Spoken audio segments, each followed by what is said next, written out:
Jena Bjertness. I am Director of Market Development for the North Dakota Soybean Council. So last year in North Dakota, in the 2021 season, we had record acres. We had about 7.1 million acres harvested. However, we had very dry weather, and so our yields were at about 25.5 bushels per acre, which is low for us. And so even with record acres, our production was at about 182 million bushels, which was less than the year before, even with record acres, just because of the weather and the lower yields. We do a state quality assessment report, and we are seeing lower protein from last year. I would think that has something to do with the drought that we saw, and so we are seeing lower protein from last year than we typically do in North Dakota.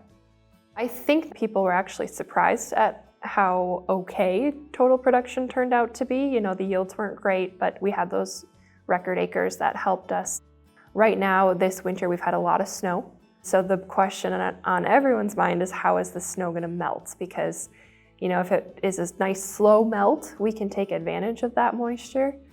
Sometimes if it's a fast melt, it doesn't soak into the ground. Just anecdotally, from what I hear, I think a lot of farmers are mostly sold on their beans just because prices have been good, and you know, you don't want to turn down good prices. And so obviously in the past couple weeks here, prices have gotten even better, so those farmers that do have soybeans left are probably getting very good prices for them. Right now, specifically, the basis is quite good in North Dakota. And I think a lot of that has to do with the South American crop and just seeing that there's going to be more demand for the US crop. I think we're going to see high acres again in North Dakota for soybeans.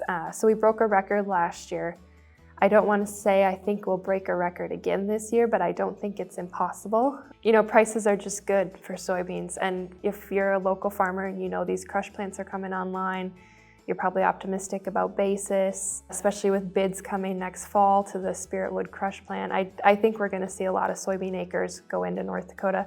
I think what's also helping fuel that is, you know, typically your rotation with soybeans is corn, and with all of the fertilizer market issues right now and corn being a heavy fertilizer user, you know, soybeans might just be a safer bet. I think we have potential for a really big crop.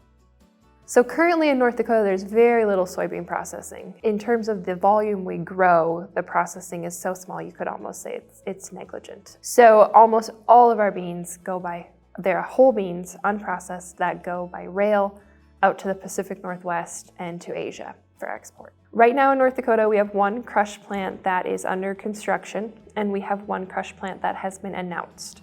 The crush plant that is under construction currently expects to put out bids this fall and actually be operating in 2023.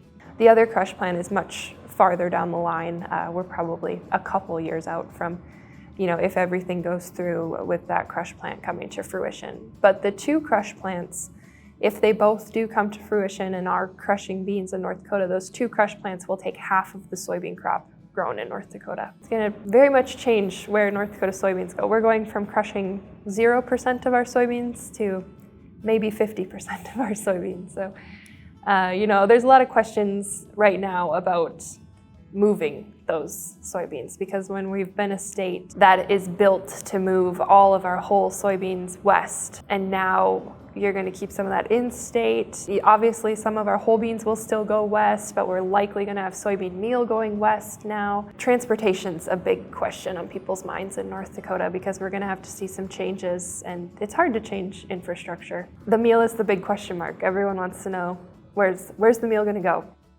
We don't have a lot of livestock in North Dakota. We're trying to change that, but you can't change that in a year. So we are trying to get more livestock on feed so we can keep as much in the state as possible. But everyone is really thinking that meal is going to head to the Pacific Northwest. I've also heard some people say maybe it will go into Canada. That's the big question. Where is all this meal going to go in North Dakota?